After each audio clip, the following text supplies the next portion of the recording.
I'm really pleased and excited to be able to introduce our speaker today, Likky Lavji with Blindspot Navigator. Likky's a sought-after keynote speaker, so we're really lucky to have him. He's passionate about helping others break barriers to unleash their human potential. In fact, his middle name is Madat. That translates to help, and he channels this into providing value in every relationship that he has, personal and professional. His cheeky titled new book, Death by BS, has just hit Amazon's #1 selling author list. While the title might suggest a mystery thriller, Death by BS is not so much a whodunit, but a whatdunit. And it's a given that the only perpetrators are likely the readers themselves. With over 25 years as CEO of a top IT company, Likky's extensive experience in executive leadership has given him a unique perspective that remains uncharted by leaders in organizations in understanding the layers beneath human behavior and how it impacts growth and productivity of an organization. He's been acknowledged by prominent organizations, including TELUS Corporation, Lenovo Canada, and Royal Bank Canada, for his ability to create mindset shift when it comes to commitment and powerful performance to achieve results. Welcome, Likky.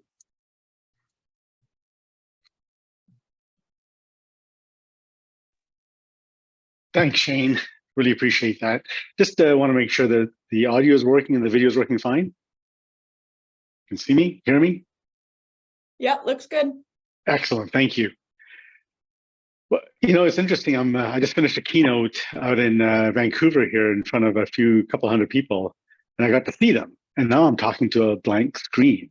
It's going to be interesting to get some visual feedback from all of you. Now that's my own BS that's coming in the way, so I'll talk about that in a moment. Now imagine a 10-year-old immigrant boy standing in front of a crowd and speaking with a stutter.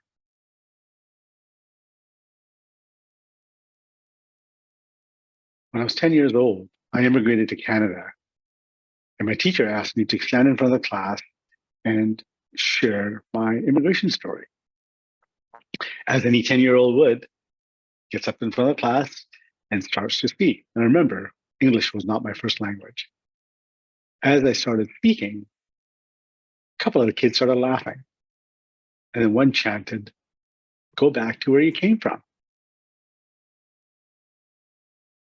Second yelled, "Go back to where you came from." And more kids laughed. I looked at the teacher and said, "What do I do?" And he just goes, shrugged his shoulders, and I continued for a moment. But then I went back to my seat in tears. The next morning, the life of Likky with a stutter began. The life of Likky doesn't belong, not good enough, doesn't matter, began. In grade 7, got bullied. Grade 8 was labeled with learning disability. Grade 9 got into fights. Grade 10 kind of went on the wrong path. By grade 11, I had enough. I quit school and went on my own. Interesting enough, I'm on my 7th successful business now. However, they were all filled with a lot of limiting beliefs of not good enough, doesn't belong, not trustworthy, can't trust anybody else either.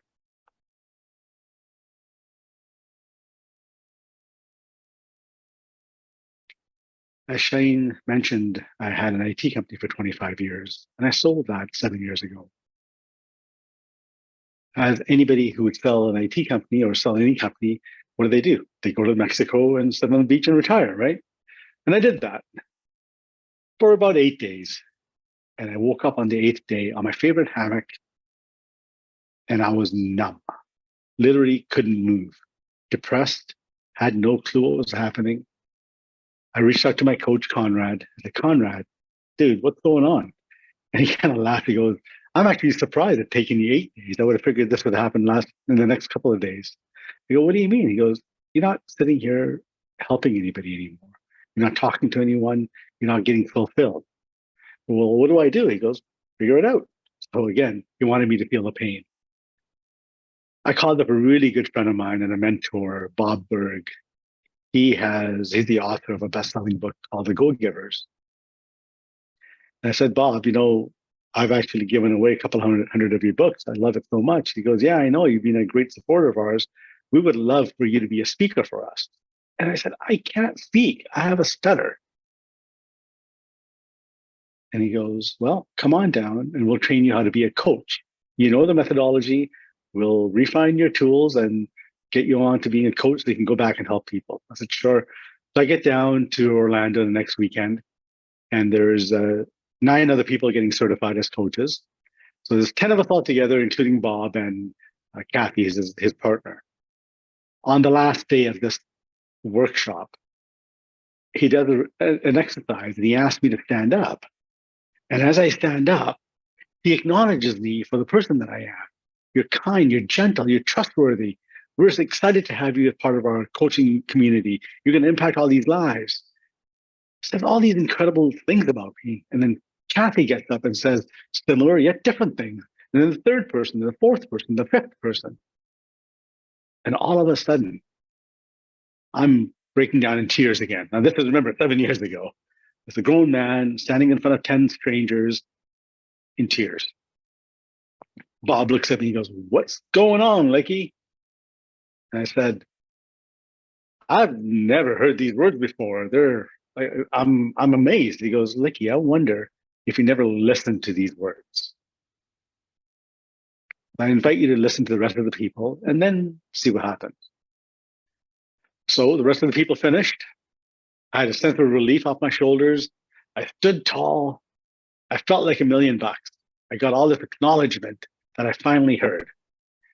That evening, I'm flying back to Vancouver.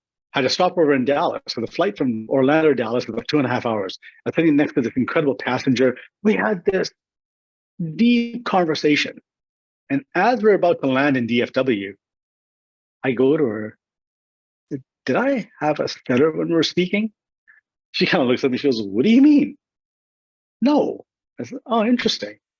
So I get to DFW. I don't know if anybody's been to DFW airport, but it's huge. And I'm walking around, running around to these little waiting areas and talking to strangers. Hey, how's it going? What's going on?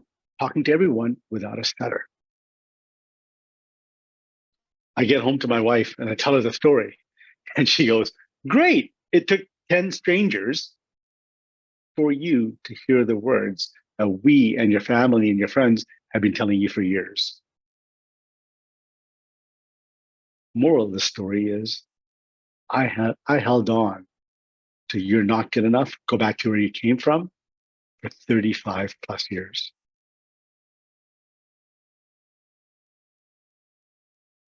Created a number of limiting beliefs. Imposter syndrome, not good enough, not trusting, anger, because I was suppressing a lot. What are you holding on to? What's the baggage you're carrying?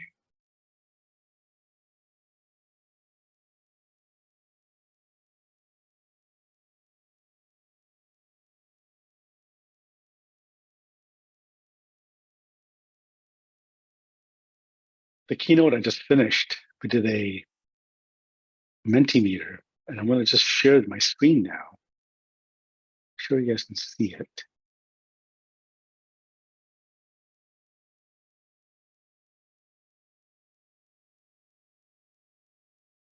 Yes, no? Just need a confirmation. Yeah, looks good. Okay, perfect, excellent.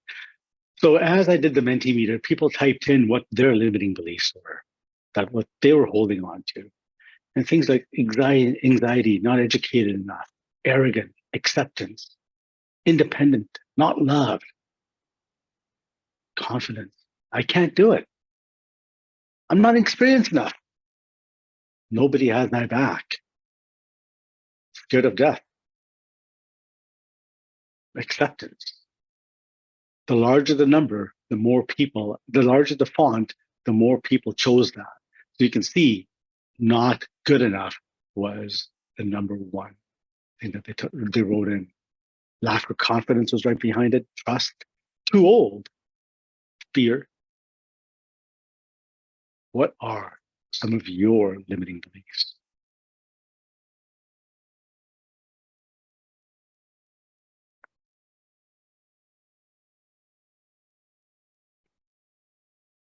As you think about those limiting beliefs, those are beliefs that you have that you think others think of you. This quote by Thomas Cooley resonates so well around that. I'm not who you think I am.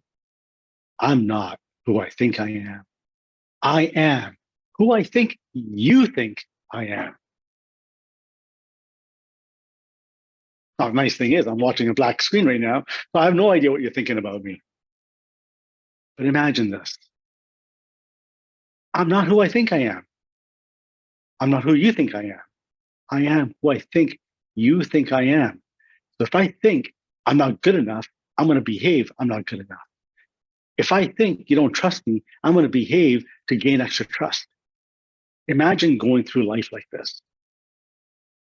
We as leaders have a responsibility to inspire and lead our teams. We as people have the responsibility to lead and inspire our members at home, our friends. But if we're holding on to this baggage, we cannot show up authentically. John Maxwell writes, what sabotages more leadership efforts, holds back more good teams, and derails more leaders' careers than anything else? Lack of self-awareness. Being aware of your emotions and how you respond to them, the impact of our emotions on our thinking and our actions.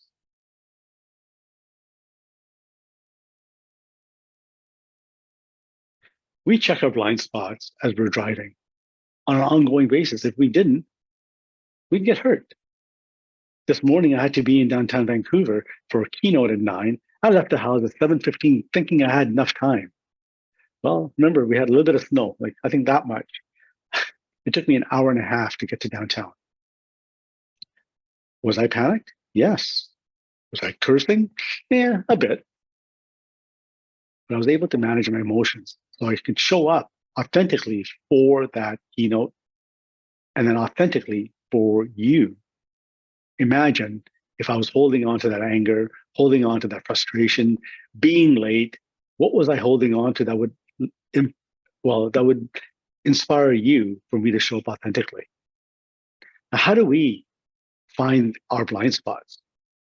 Well, the more aware we are, the more we can help transform managers who are great at getting stuff done into leaders who are great at influencing and inspiring people. Transform managers who are great at getting stuff done into incredible leaders who are great at influencing and inspiring people. You and I have a responsibility to do that by finding what's in the way for ourselves. Imagine if we did that, we earn more trust and respect. We can communicate effectively, build incredible, strong relationships, have some critical thinking skills behind it without reacting, reduce stress and conflict, and inspire people to a different level. Now, imagine if then we had high staff engagement, less turnover, and a thriving culture. We all know right now after the pandemic, it's hard to find good people. People are leaving. They're moving on to apparently greener pastures. How do we keep them happy? Look within. How do we transform ourselves? How do we transform our teams? Be a lot more self-aware. We can inspire people authentically. Starts with us. I was doing a course in New York a few years ago, and we had a little cohort of 8 people. And we were asked to share something with them or ask them a personal question. So as we're sitting around this table, I asked them, hey, okay, I need to know something. What's your first impression of me when I walk into a room? Well, so this was me walking into a room, dressed up with a bright shirt, funky jacket, bow tie, funky socks. I still like to dress up. They actually said to me, Likky, you show up as a pompous blank. I won't say the next three words, next three letters, but I showed up as a pompous blank. And they said, until you spoke and connected, then you were kind, gentle, and warm. I said, how can I show up as pompous? They go, look, when you walk in, you're all dressed up and you don't smile. And you may think I'm an extrovert, but I'm a bit of an introvert. So when I walk into an event or networking event, I need to get grounded. So I'm just looking around to see if I see a familiar face.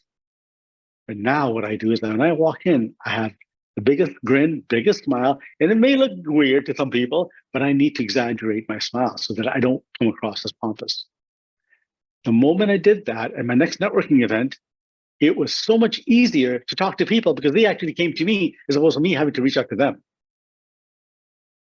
The bigger question now is, will you ask your inner circle how you show up?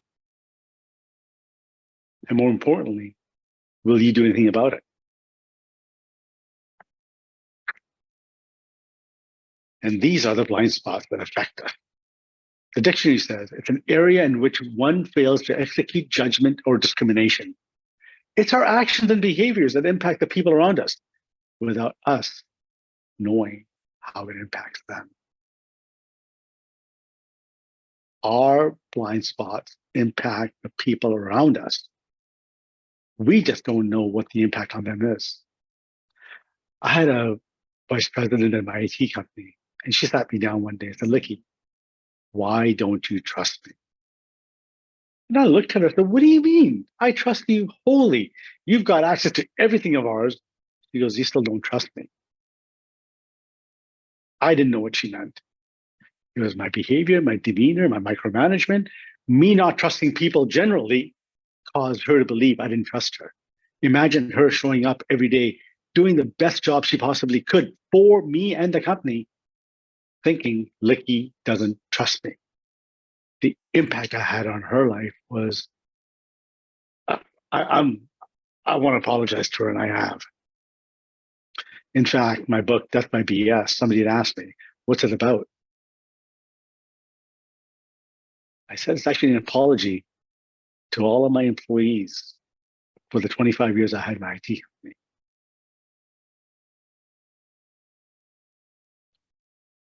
Because of that, blind spots can hold us back, and they can also negatively impact those around us, especially when we don't know we have them.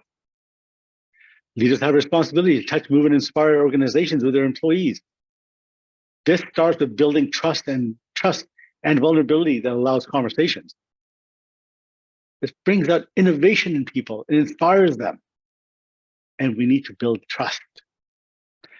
Brene Brown has this incredible quote. Without self-awareness and the ability to manage our emotions, we often unknowingly lead from hurt, not heart. Not only is this a huge energy suck for us and the people around us, it creates distrust, disengagement, and an eggshell culture. Let's think about that for a moment. Without self-awareness, we may be leading from hurt and not from heart. We desperately need more leaders who are committed to courageous, wholehearted leadership and who are self-aware enough to lead from their hearts rather than uninvolved leaders who lead from hurt and fear.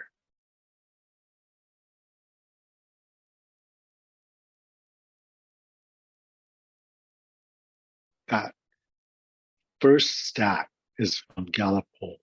This was back in 2017. We haven't seen the latest stat come out now. And I have a feeling it's a lot more. It says 33% of employees are engaged in their job. And now it's going to be a lot less. Slightly more than half of the employees are actively looking for a new job, or watching for an opening. That was 2017. Imagine what the numbers are right now. This latest number is very accurate as of today. 95% of the people think, oh, typo there, think they are self-aware. However, only 5% are. If there's 100 people watching this webinar, 95%, 95 of you think that you're self-aware. However, in actuality, only 5% are. And the game of self-awareness never ends. I'm becoming self-aware more and more every day. Now the question is, how do we get you to be more self-aware? So we're going to do some fun. We're going to have some fun here. I want to just, let's just do this. If you have a piece of paper or something to write on, please do, because it's going to be important that you remember these answers.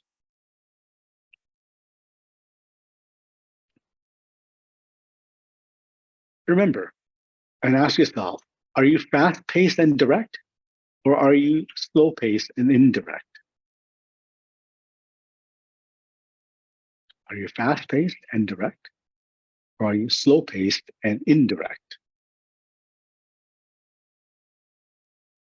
Are you guarded and task-oriented, or are you open and people-oriented? So, if you're fast-paced and guarded, you'd be in the red quadrant. If you're fast-paced and people-oriented, you'd be in the yellow quadrant. If you're slower-paced and people-oriented, you'd be in the green quadrant. And if you're slow-paced and task-oriented, you'd be in the blue quadrant. And these quadrants have names. So the red quadrant, whoever remembers that, are the competitors. 17% of the population are competitors. If you're in the yellow quadrant, which is fast-paced and people-oriented, you're in the motivator quadrant. 38% of the people are motivators. If you're in the green quadrant, which is slower paced and people-oriented, you're a peacemaker. 32% of the population are peacemakers. Now, if you're slower paced and guarded, you're an analyzer. 13% of the population falls there. There is no good, there's no bad, there's no ugly of any of these. We just need to know what they are. We just need to know where we are so we can understand what the blind spots are. So if you're a competitor, your motive is results. You're driven to win. You're very decisive and you love problems and challenges. If you're a motivator, storyteller, expressive, glass is always half full, and you love people and connections. If you're a peacemaker, you're a team player. You love harmony, very patient, and very consistent. If you're an analyzer, you're rule-abiding, you love accuracy, always cautious in the next steps, and you need procedures and steps to go to the next level. Now, here is what all styles are. I invite you, if you have a piece of paper, I invite you to write down 1 or 2 names that you work with, or you're connected to, or you have conflict with, and just ask those couple of questions. Are they fast-paced? Are they slow-paced? Are they guarded? Or are they open? And put them in a quadrant and see what their driving needs are. Here's an example. Well, it's 12:34. Imagine it was noon right now and it was lunchtime. And I walk into the competitor's office and say, hey, competitor, let's go for lunch. And it's 12. You go, perfect, let's get out of here in 2 minutes and I'll be in the car, we're ready to go. Where are we going? We're going to the Mexican restaurant around the corner. Perfect. They're in the car waiting for us. And I walk over to the motivator's office and say, hey, I'm going out for lunch with the competitors. Did you want to come? And the motivator goes, yeah, where are we? I'll be like, to the Mexican restaurant around the corner. Oh, I love that Mexican restaurant. You know, I went there a couple of weeks ago and it was beautiful. The service was incredible. You got to try that little dish that we had there. And actually, you know what? I was talking to John or Jane about that. And Jane and I actually went to another Mexican restaurant. Now it's 12:12 and we're still talking. Very expressive, right? And we walk over to the peacemaker's office. We go, hey, peacemaker, we're going out for lunch. Did you want to join us? And they're like, yeah, that'd be great. hey, I kind of told John yesterday that I was going to have lunch with him. Do you mind if I ask John to come along with us? Then we walk into the analyzer's office. Say, hey, analyzers, we're going for lunch. Do you want to come? And they're like, it's 12:18. Lunch is till 1 o'clock. Where are we going? What's the menu? Can we order online? Will we be back by 1 o'clock? We need to be back by 1 o'clock. I've got a meeting. Just think about the 4 different styles for the same thing, which was having lunch. 4 different responses, 4 different ways of dealing with things. Everybody's right. Nobody's wrong. We need to meet halfway.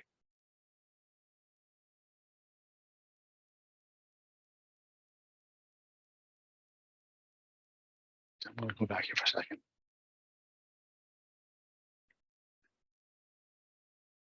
I can't get feedback from you, but so I'll just say I'm actually in the motivator style as well. And I'd be driving around and I would see this incredible car. I'd phone up my wife at that time and say, hey, look at this car I was looking at. It was a 68 Mustang. I loved it. And she's like, oh God, is he going to buy another car? And the next day I'd phone her up and say, I was thinking about this business idea. What do you think of that? What are you going to do, start in the business? No, this is Likky. He just throws stuff on the wall and see what sticks. However, I would phone her up and say, let's go on holiday. The next day, I would get a 30-page email about the sand we're going to be stepping on, the restaurants, and the flight status, and the types of accidents and the fear that in that flight that could be possible.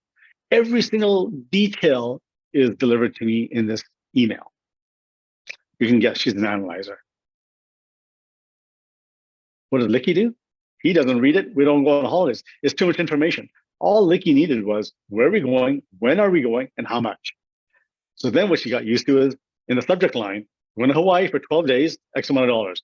And then the 30-page email in case I want to read it. But she has to communicate that way. And I understand that. And that's how you learn to work with people. So we just did a non-scientific way of understanding what the blind spots are. I invite you to go to this link. And actually, I wonder if I can copy this link and put it in the chat. Oops. Could Shane or one of you just do that for me? If we can put that in the chat for everyone, might make it easier. Go to the site, blindspotsquiz.com/Kelowna. And we're going to take a scientific 3-minute assessment to understand exactly what style you are.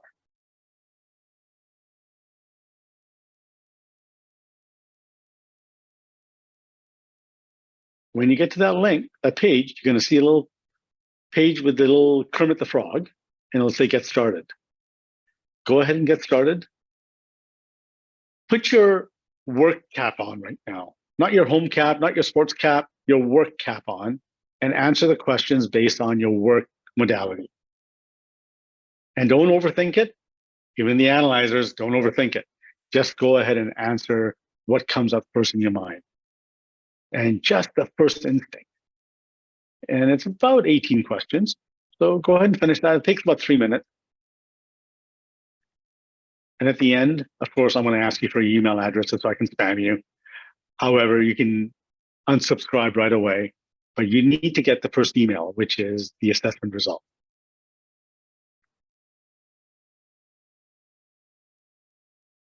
I'm going to turn my video off and take the sharing off for a moment, and I'll come back at 12:42.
Hopefully you're starting to wrap up at this point.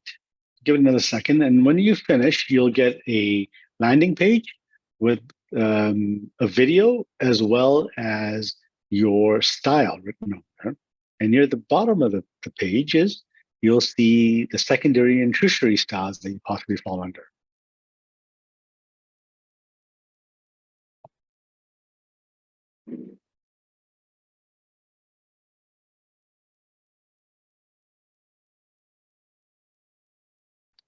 If you get down to the potential blind spots, have a look at some of those. So the history behind this is when I used to coach, when I coach, it takes about 2 or 3 deep conversations to be able to build trust with a client and then be able to call out their blind spots once they give you permission. We designed this assessment to avoid all of that and say, look, based on these questions that you answered, here are some potential blind spots that may relate to you. So that took away that waiting time, the guesswork, and now it's a non-intrusive piece of paper that tells you potential blind spots. So there's no judging at that point.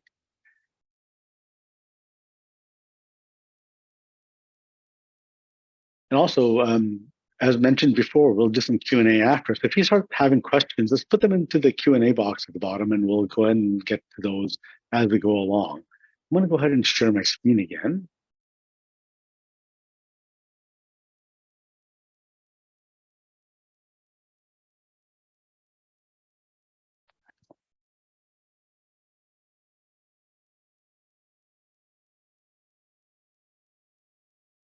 And you'll also get an email with all the information on it. Now, here's our pie chart that has all the styles. We initially covered only 4 primary styles, which were competitor, motivator, peacemaker, and analyzer, which are the dark blues. Then we had the blended styles, the energizer, the connector, the stabilizer, the controller. I am actually a connector. I lean towards the motivator style a lot more because of my expressiveness I do in my job. However, I do play the peacemaker role most of the times when I'm not speaking.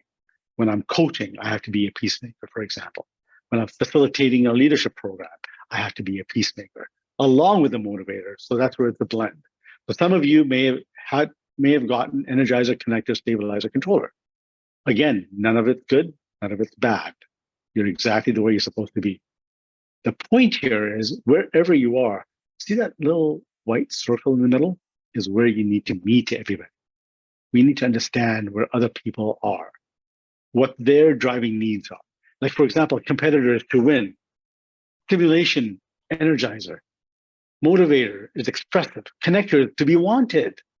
Peacemaker is harmonious. Stabilizer, security. Analyzer is accurate. If you just remember those things, it'd be great. For example, an analyzer most likely doesn't like impromptu meetings without an agenda. And the motivators are great at doing that. And the motivators and the connectors are great at having the squirrely syndrome object, right? Where I'll just chase the next thing. What am I doing over there? What's the next thing? In the IT company that I had, I'd sit down with the team on Monday afternoon and have a great conversation about this project I want to create. And, we need to execute this and put a plan in place. And they come back 2 days later and say, okay, Likky, we've got the plan set up to go. Oh, great. Actually, can we just look at this other project now? And I'd change it. And be like, what is going on here? Why aren't we steady? And that's the way I work, is I'm a vision caster. I throw stuff on the wall and we just execute. Didn't work for them because we didn't do this kind of work at that point. Now, in this organization that I'm with, we understand that Likky's role is to create vision, execute on different ideas. However, we've got the competitors and the analyzers in the office to rein me back and say, Likky, great idea. Just remember, we have these other 3 projects we're working on. We can't do that right now. And I don't take it as an insult, or I don't take it as a problem. I understand they're my backup. They understand who I am, and they're telling me what's possible, what's not. So that's how we create a harmonious team. We were working with an organization earlier this year. It's a larger university. And the first cohort was 12 executives, including the president. And she said to us, we're coming in, there's two people who are in conflict. They're not talking to each other, so you have to be careful how you place them in the rooms and be careful that they're not in the breakout rooms together. I said, okay. I said, what have you tried with these people? And they said, well, we've had a conflict resolution specialist come in and, they did about 4 sessions. And then that specialist says, I don't think we're going to get through this. You're going to have to either get rid of one of them or just live the way it is. The conflict resolution specialist couldn't understand what was going on. And neither one of them wanted to open up.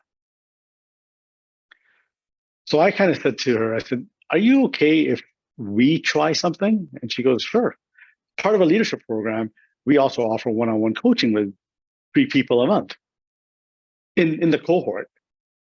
So I chose those 2 as one-on-one coaching sessions without them knowing the other person's in the coaching session, because nobody knows, because it's confidential.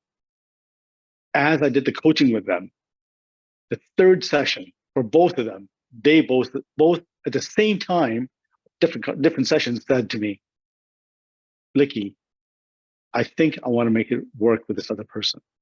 I said, why is that? I think I understand where I'm at fault and what I'm reading into about that person. I said, great. How do you want to do this? So, well, let's do a 3-way coaching session. So I asked the other person, is that okay? They go, yeah, I'd love to. By the time the session was over, or the cohort was over, they're best friends. They worked incredibly together, and they built a beautiful team around them because now they all understand each other. Just think about the conflict you have, the people you're not getting along with, the people that you get along with, but yet difficult to work with. What is in the way? So I'm going to read off some of these potential blind spots. So for an energizer, the need for respect is there. You need to focus on the end game, need recognition. You may cut people off and talk over them. Confidence may come across as arrogance. A motivator style is being a perfectionist, naturally sensitive person. Connector, need for approval. Kindness being mistaken as weakness. Attention to details and completing projects. That's me for sure. Peacemaker, difficulty to change. They don't like change, they like steadiness. Tendency to sacrifice one's wants and desires. Kindness being mistaken as weakness. They're naturally a sensitive person. Stabilizer, they may have a tendency to leave things unfinished. They definitely wear their emotions on their sleeve and need for recognition as well. Analyzer, easily get annoyed, critical of others, possibly a perfectionist, very high standard. Controller, labeled as intimidating, being stubborn and tough. Constant internal battle with ego, being critical of others. Competitor, strong personality, interrupting people while talking, definitely driven to win, stubborn and tough. Just imagine you knew this about your team. More importantly, you knew this about yourself. Howard Schultz sums it up really well. He's the CEO of Starbucks. He says, I think the currency of leadership is transparency. You've got to be truthful. I don't think you should be vulnerable every day, but there are moments where you've got to share your soul and conscience with people and show them who you are and not be afraid of it. That, my friends, is vulnerability. Part of the leadership program, I go into conversations around how do you work with polar opposites? So for example, a polar opposite would be a motivator and an analyzer, or a motivator and stabilizer. How do you work with people like that? What do they need? How do you appreciate them? How do you communicate with different styles? What are the actual needs for that? Now, if you want some of that information, ping me after, and I'll send you a slide deck that has the motivator, the how you communicate with people, how you can manage conflict with other people, how you can appreciate the different styles. Happy to share that with you. Just ping me and I'll share another deck with you. we don't have I'd love to spend another hour with you and go through this. We want to start wrapping up and start getting some questions on the way. So at the end of this, I'm going to leave this here. Shane, do we want to moderate some questions at this point so we can wrap up on time? Absolutely. So thanks so much, Likky. I just want to say a huge shout out to you, and I'm sure if you could hear everybody's applause, it would be thunderous at this moment. Great insight, information, clarity on really those quadrants that I know what I am. I'm a motivator. I can see where some of my blind spots are already. So for anybody that's on still, we're going to probably run a couple minutes over 12 because we want to make sure we get some questions in. There's a Q&A box down near, if you just bring your cursor down near the bottom of the video screen, you'll see the Q&A box. Please enter a question in for Likky, and I will moderate some questions. And it looks like we've got one already. Likky, can you explain a little bit more about the How to culture? Yeah, for sure. You know, it's interesting. Before I started doing this kind of work, my job was to go into organizations and do strategy work. Let's do values, mission, build a culture, build our values, and bring the team together. And it was also to build strategy, like let's do a 3-day strategy session and figure out our goals and mission for the next year, what we need to do, what's not working. Look, Brene Brown puts it really simply. She goes, if the how-to culture worked, we wouldn't be obese, broke, or alcoholics, because there's a lot of books out there on that. It's not about the how to do things. It's understanding who you are and why you need to do it. And what I've been doing now is we do strategy work still. I do lots of strategy work, not until we do the self-awareness work. So we get deeper into the people, understanding what is driving them, who they authentically are. Then we can do strategy work, and it starts to work. I hope that answers your question. Excellent. I've got a question. So what do you think 3 things would be for an executive so they can achieve or anyone, it doesn't even have to be an executive, how do they achieve an elevated level of self-awareness? Because that stat that you showed was shocking. I've fallen into that pit before where I thought I kind of knew who I was, yet I had some very smart people kind of take me aside and say, you know, did you know there's my blind spots, right? So maybe 3 or even 1 quick hit of what can we do right now, starting today, to achieve an elevated level of that self-awareness? It's a secret. You're here. You're becoming a lot more self-aware already. Just understanding that we don't know ourselves as well as others see us. Just knowing that one statement, others see blind spots of ours before we realize we have them. And then working towards that. This assessment, the work that we do, there's lots of books on self-awareness. Understanding that is important. We need to show up authentically. Remember my story. For 35 years, I had this facade. I'm not good enough. I don't belong in the way. Once I put that aside, life is getting better. I'm having fun. I'm going to ask a really loaded question. Can someone who's been in role for quite a long time, been there 25, 35, 40 years, can they change? The quick answer to that is if they want to. But it's not change that they need. It's to become aware of why they are the way they are and what's in the way. I asked that question, Likky, because I've in some former roles of mine, I was more youthful. I was learning how to be a leader, yet I fell to one end of the spectrum where I felt like I needed to be a taskmaster and running things and cracking that whip. When people started leaving because of me, which I still was oblivious to, on the other side of that, I flipped to the other side of it where I was overly friendly, wanting to hang out with people. Let's do things outside of work, like more social. And then I really didn't have any power left. I didn't have any leadership left because everybody felt like they were my friends. So I wouldn't, there would be no disciplinary action on anything. It took many years for me to come back to the middle of that scale where I was fair but firm. Well, you know, that's that's a true sorry, Shane, but that's a true motivator, right? Yeah. We want to be wanted, so we build friendships. But if we're not aware that's what we're doing, that's all we're going to get. A motivator actually makes a really good salesperson if they understand that they're a connector and they want to do that. Motivator also makes the worst salesperson because they can't ask for that sale because they just want to be friends with people. Your question about can somebody who's seasoned change? Yes. Look, I was 45 when I changed. Now, is that seasoned? I think it is.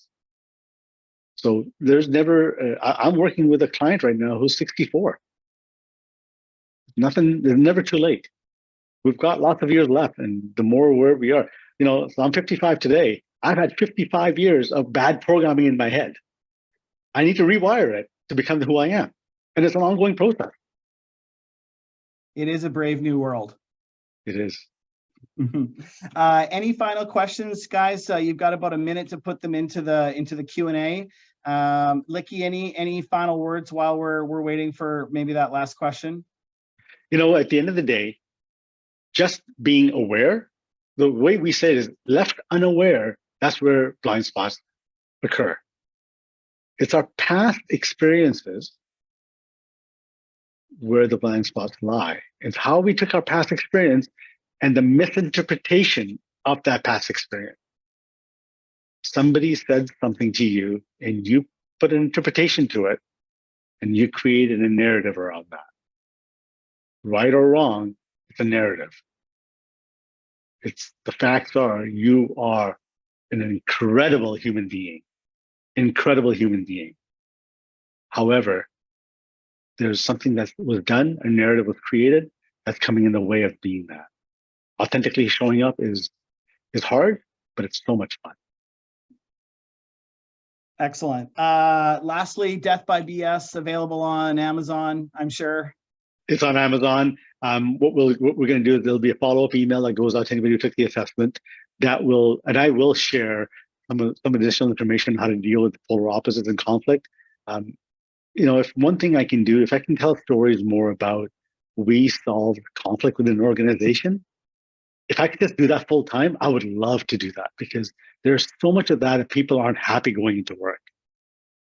They're not happy because they're not heard, they're not valued.